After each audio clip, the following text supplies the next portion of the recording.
Okay, let's dive into this really foundational idea you hear everywhere. Where focus goes, energy flows. Right. It's almost a cliche at this point. Exactly. Yeah. And we hear it all the time, but, for you listening, needing that quick, solid knowledge, we want to get past the motivational poster version. Mm-hmm. Today, the mission is really to see if we can turn that phrase into, like, a functional operating system for your brain.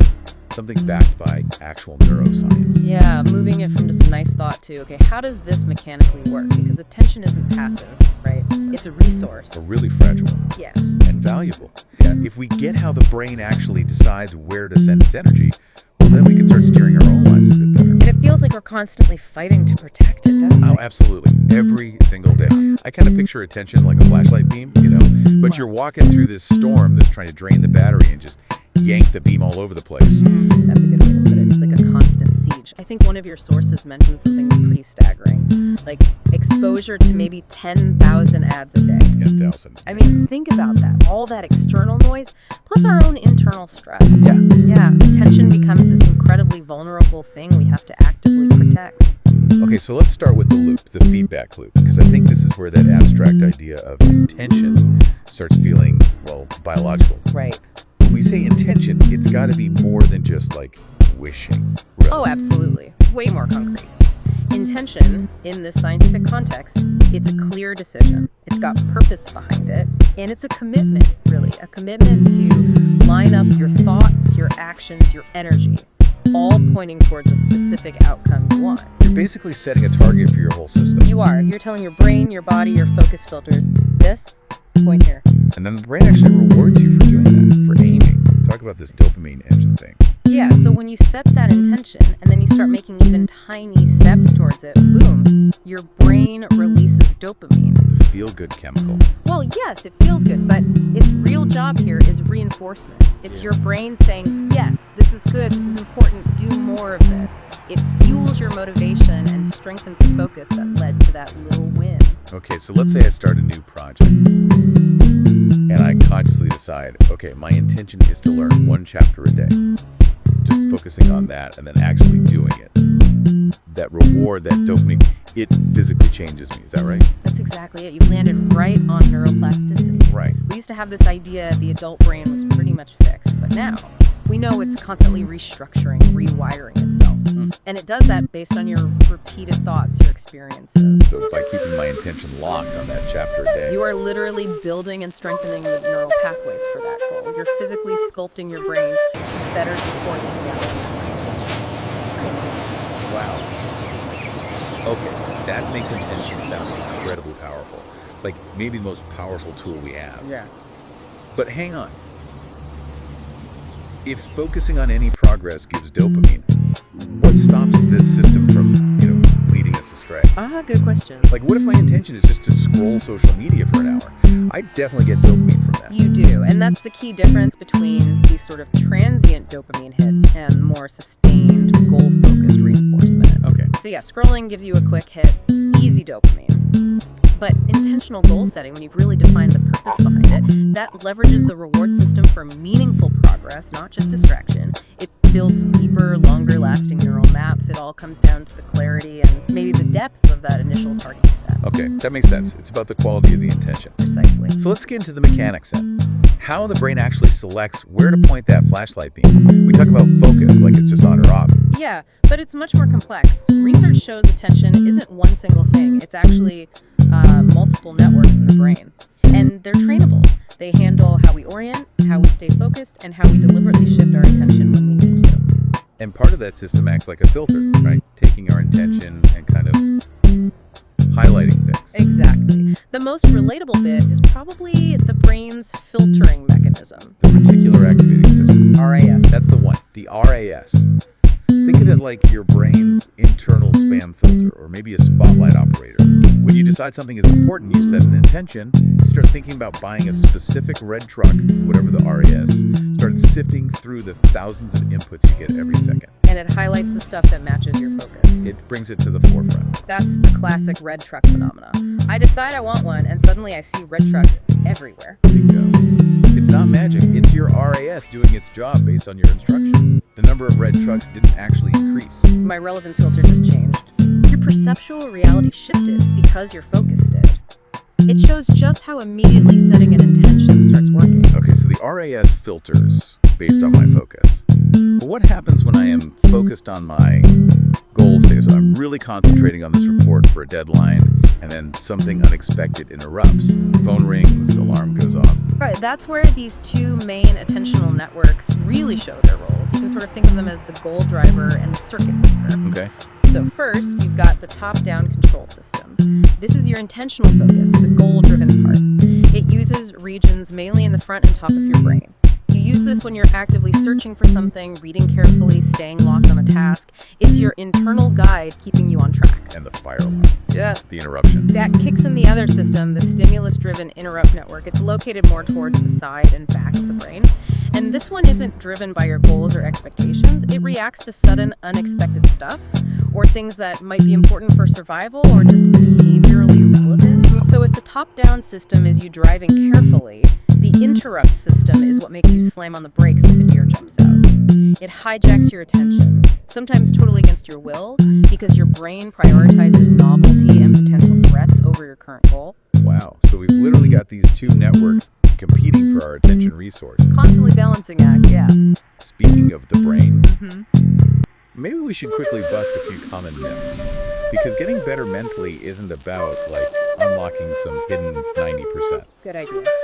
Let's clear up 3 big ones. First, that old favorite. We only use 10% of our brain. Completely. Your whole brain is active pretty much all the time. Different areas just dominate for different tasks. Feeling mentally inefficient is usually overload or just not regulating the systems you do have very well, not untapped potential. Myth 2, this idea of learning styles. I'm a visual learner, I'm auditory. Yeah, that one's sticky. But the neuroscience, it really doesn't back up the idea that forcing teaching into just one self-reported style makes a big difference. Studies with hundreds of students. No significant bump in test scores when lessons were strictly matched to their supposed style.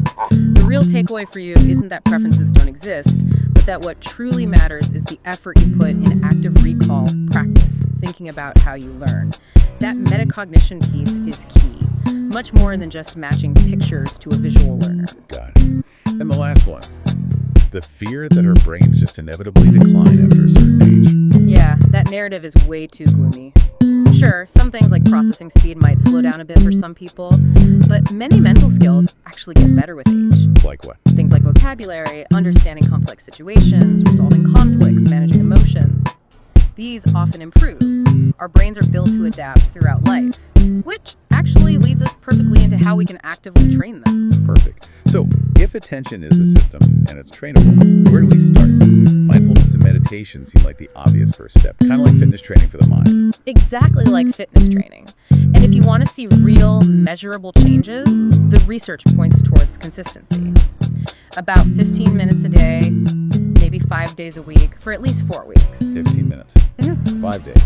Yeah, and interestingly, the study suggests you really want to avoid dipping below about 12 minutes per session.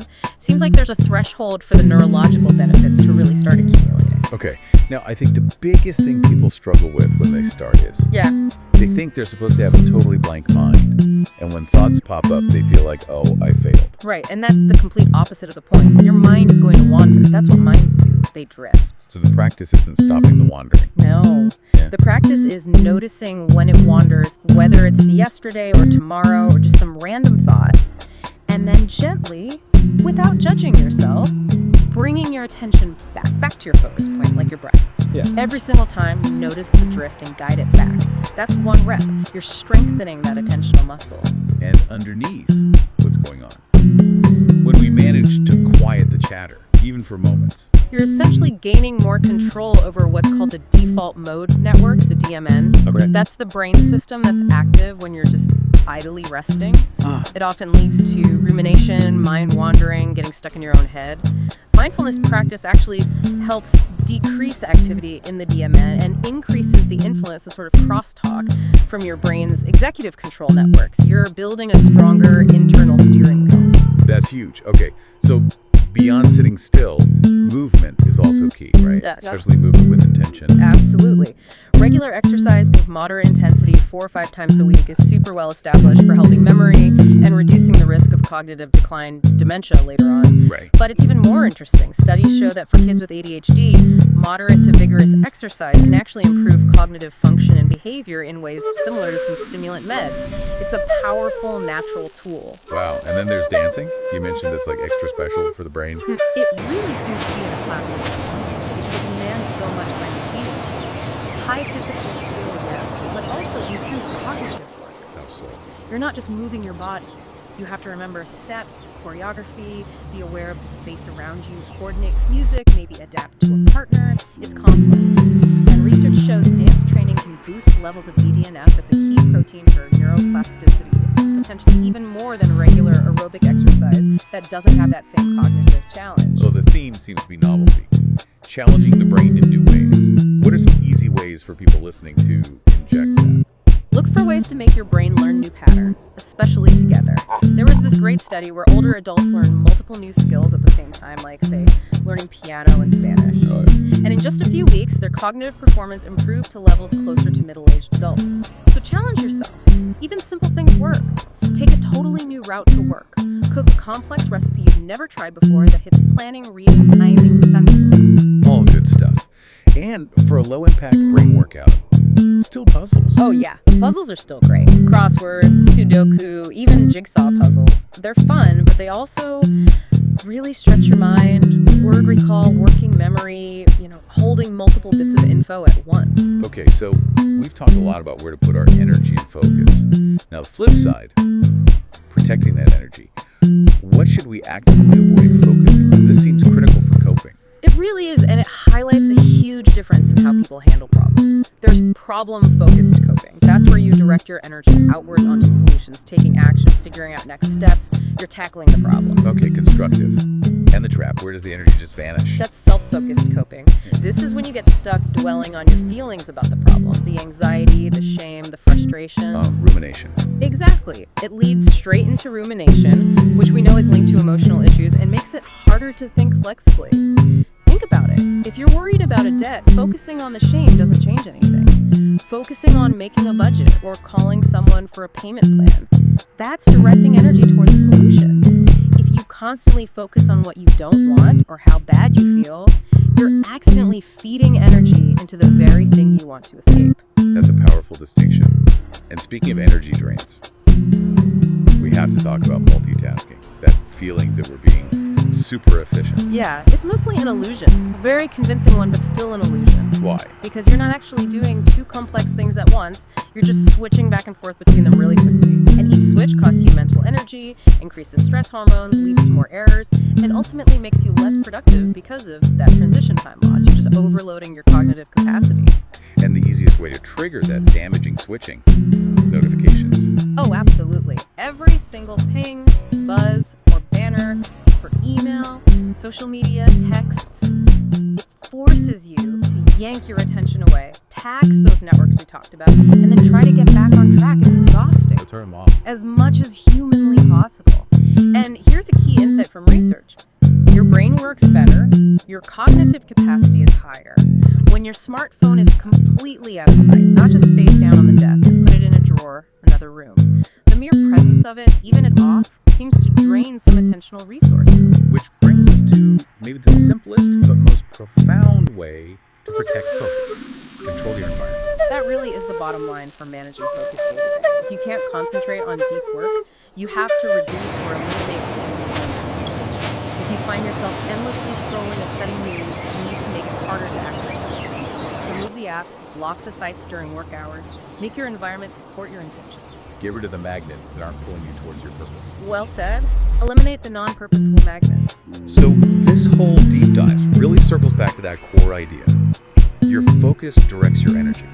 And by actively managing that focus, through mindfulness, seeking out novelty, controlling your environment, you are literally shaping your brain and shaping your reality. It's an ongoing process of creation, really. And the power of that intention, that focus, is so fundamental it even shows up physically in tiny ways we don't notice. So, Think about basic movements like reaching out to grab something can kinematic studies. Researchers found that if you ask someone to pick up an object with the intention of fitting it carefully into a small space, Okay. the way they grasp it, the speed, the precision of their grip, how they decelerate, it's measurably different than if they grasp the exact same object with the simple intention of just tossing it aside. Wow. So the end goal, the intention, changes the physical details of the action itself even before they finish. Exactly. It shows that your focused intention is already shaping the energy flow, setting a trajectory well before the final result is even obvious. It's embedded in the process from the start. That's incredible. Okay, so for everyone listening, as you head back into your day, here's the challenge. Make one clear, conscious intention right now, just one purposeful target for whatever you do next. And then just observe. See where your energy flows.